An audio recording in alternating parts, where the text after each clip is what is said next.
আমি জানাই দিত তোমার মুখে আমার দেওয়া হলো না গো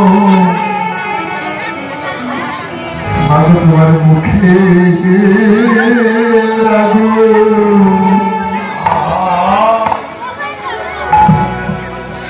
তোমার মুখে জ্বালাইয়ে বলো বলো মাগো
এবং অপরদিকে রয়েছে আমার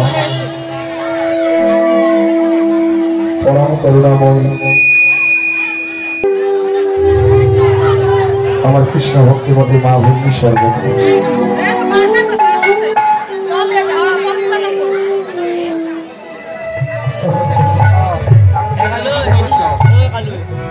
তোমার ভক্তি জ্বালাইয়ে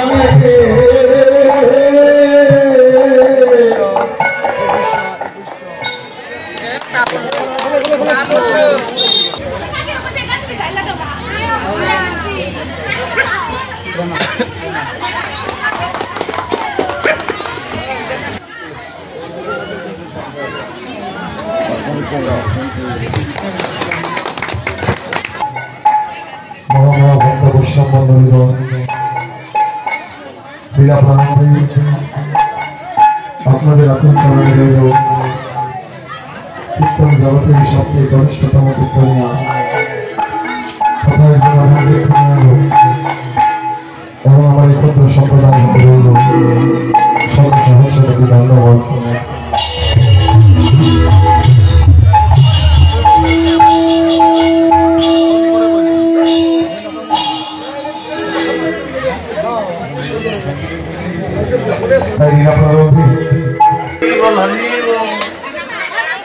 কালে এসে উপস্থিত অপরাহ্নকালীন লীলা নবলক্ষ ধেনুর পাল নিয়ে দাদা বলরাম সহ তারা সবাই গোচারণে এসেছে বাবা।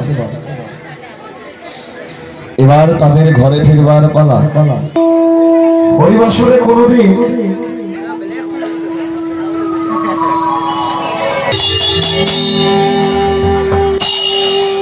হরিবাসরে কোনদিন আগের জায়গাটা খালি রাখতে নাই মা।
সব কথা সব জায়গায় বলার কথা নয়। হরিবল হরিবল। আমরা কি 16 আনা নিয়ে এসেছি এই কথা যদি জানতে হয় আপনারা নিজের নিজের পরম দয়াল শ্রী গুরুদেবের কাছ থেকে জেনে নেবেন কি 16 আনা আমরা নিয়ে এসেছি। কিন্তু এতটুকু বলতে পারি যে 16 আনা কিন্তু আমাদের কাছে নাই, খরচ করে ফেলেছি। যেদিন জগৎ পিতা যেদিন আমাদেরকে জবাবদিহি করবে যে তোমায় যে পিতৃর ধন দিয়ে পাঠালাম ওই পিতৃর ধনের হিসাবটা দাও, আমরা নির্বাক হয়ে থাকবো, কিচ্ছু বলতে পারবো না। সেদিন আমাদের প্রত্যেকের শাস্তি হবে গো।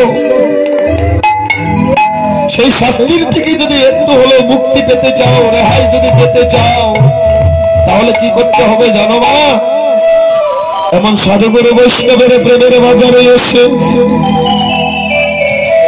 যদি কেউ কৃষ্ণ বলে ভগবানের সম্বলটা কি করেছো?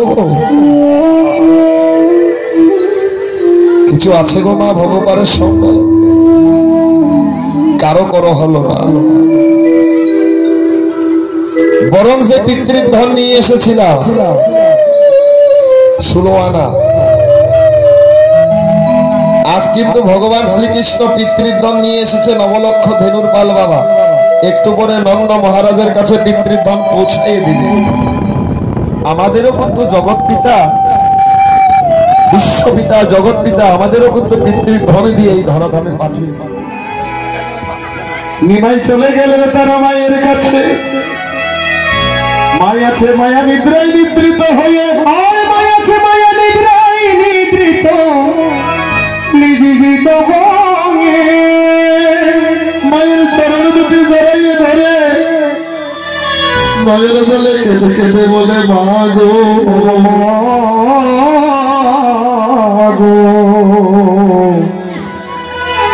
আমি তোমার ভালো সন্তান হতে পারলাম না, আমি তোমার কাঁদিয়ে আমি তোমার কাছ থেকে চিরদিনের জন্য বিদায় নিয়ে চলে যাচ্ছি মা। কেঁদে কেঁদে মায়ের চরণ দুটি বক্ষ মাঝে জড়াইয়ে ধরে এদিকে মায়া নিদ্রাহী নিদ্রিত হয়ে সচিমা বলে উঠল, সে যাবে না তার চরণ ধরে কে বলছে। মায়া নিদ্রা থেকে মায়ে বললে উঠল, ওরে ব্রজের কুকিল তোরা ব্রজে যা,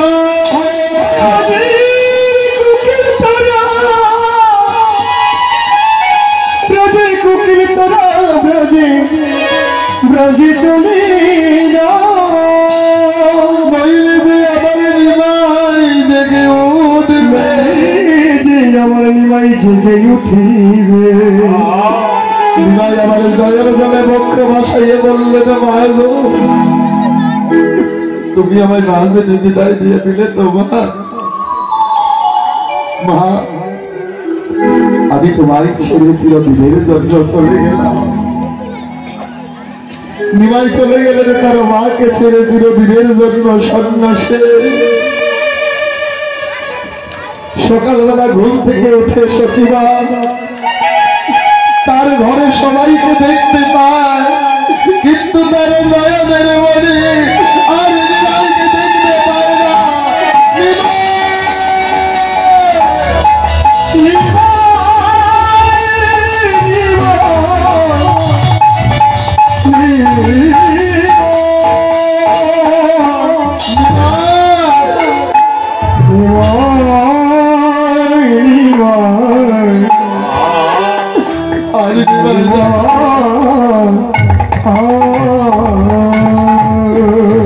দৌড়ে চলে গেলে আউল বাউল কাজ করে পাগুলি দিয়ে সত্তার হারা মা কোনদিন হবে না। মাংসের দ্বারা পিতৃশ্রাদ্ধ করলে সে পিতার আত্মা কোনদিন বৈকুণ্ঠগামী হবে না। হরিবল হরিবল। যদি কেউ করে থাকে আজকে শুনলেন, এরপর থেকে কেউ করবে না। সবার চরণ ধরে আমি বিনতি জানাই গেলাম। দেবরেণু সুতপত্তি, দেবরের দ্বারা পুত্র উৎপাদন এই কলিযুগে চলবে না। দেবরের দ্বারা যদি পুত্র উৎপাদন হয়, সেই সন্তান কোনোদিন জগতের মঙ্গল করতে পারে না।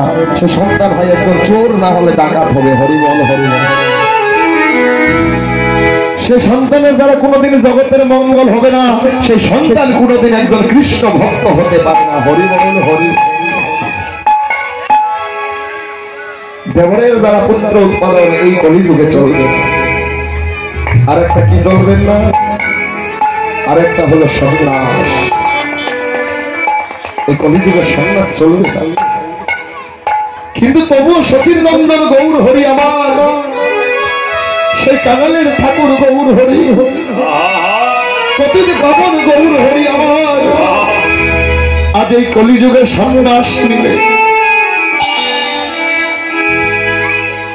যে মায়ের নিমাই ছাড়াই আর অন্য কেউ ছিল না,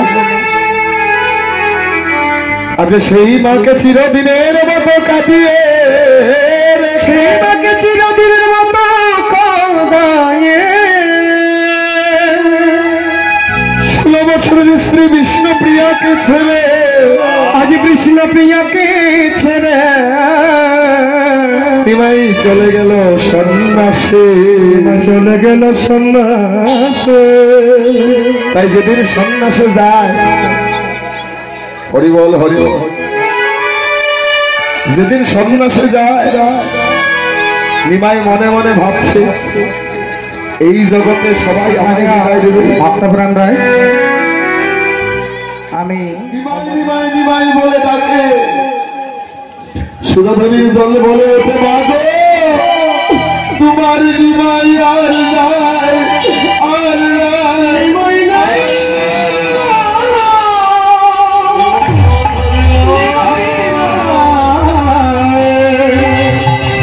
নিমাই না, তোমার নিমাই আর নাই, তোমার নিমাই তোমায় ছেড়ে চলে গেছে চিরদিনের মতো। সচিমা সুরধনীর বালুকার চলে নিমাই নিমাই বলতে বলতে কেঁদে আকুল হয়ে সন্তান হারা মা ঠিক কেমন জানে, সন্তান হারা মা একমাত্র তারাই জানবে, সতী মায়ের দুঃখ তারাই বুঝবে। এই জগতে যে মায়েরা তার সন্তানকে হারিয়েছে চিরদিনের মতো,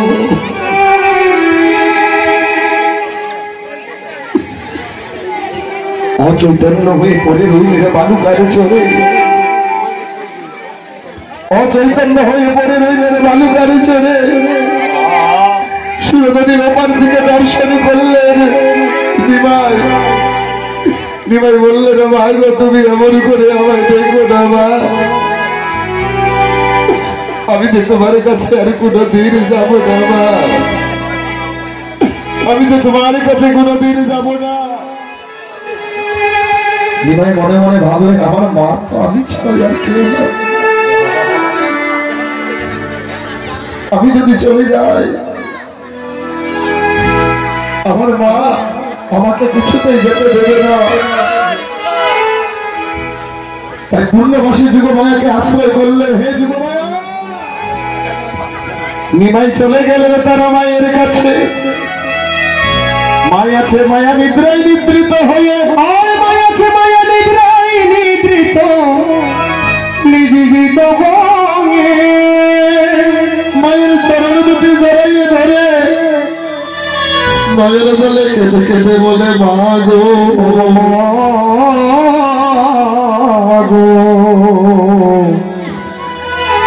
আমি তোমার ভালো সন্তান হতে পারলাম না, আমি তোমার কাঁদিয়ে আমি তোমার কাছ থেকে চিরদিনের জন্য বিদায় নিয়ে চলে যাচ্ছি মা। নয়ন জলে কেঁদে কেঁদে মায়ের চরণ দুটি বক্ষ মাঝে জড়াইয়ে ধরে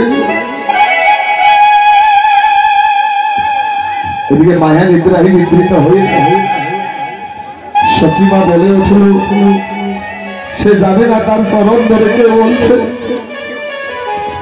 মায়া নিদ্রা থেকে মায়ে বললে উঠল, ওরে ব্রজের কুকিল তোরা ব্রজে যা,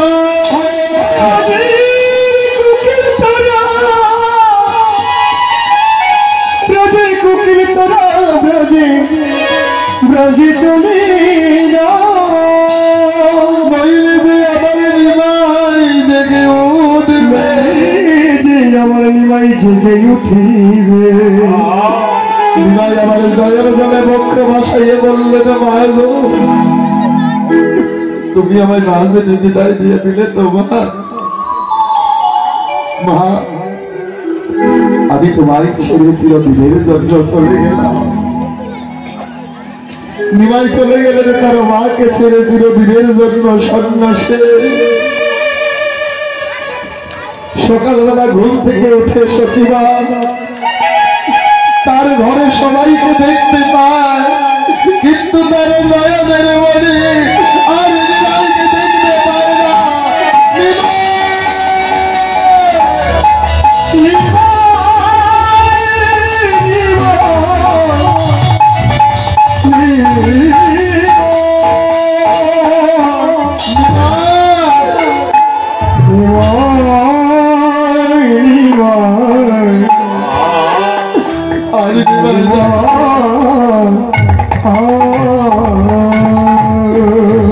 দৌড়ে চলে গেলে আউল বাউল কাজ করে পাগুলি দিয়ে সত্তার হারা মা যুবমায়াকে আশ্রয় করলে, হে যুবমায়া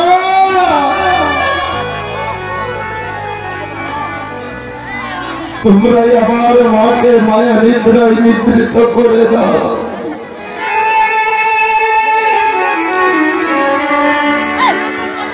তোমরাই আমার মাকে মায়া নিদ্রায় নিদ্রিত করে দাও।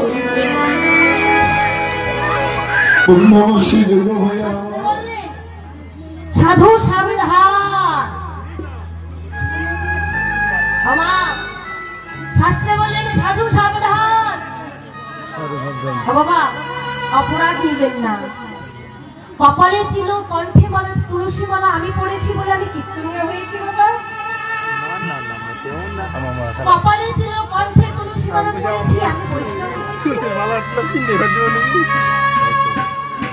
শাস্ত্রে কি বললেন লক্ষ্য করবেন বাবা, লক্ষ্য করবেন বাবা। শাস্ত্রে বলেন সাধু সাবধান। সাধু তো আগের থেকেই সাবধান, কেননা সাধু যদি সাবধান না হতো তাহলে তিনি কপালে দিল কণ্ঠে তুলসী মালা আর সাধুর বেশ পোশাকটা ধারণ করতে পারত না। বৈষ্ণব বাহাদুর কি বললেন, বললেন হে বাবা ছন্ন করির জি, তোমরা সংসার করো, সংসার করো, স্ত্রী পুত্র কন্যাকে নিয়ে সংসার করো, বন্ধু বান্ধবীকে নিয়ে সংসার করো, সংসার করো, তাতে কোনো বাধা নেই। কিন্তু লক্ষ্য করে দেখো, শুধু তোমরা এই সংসার মায়ার জলে জলে ডুবে যেও না, জানা ডুবে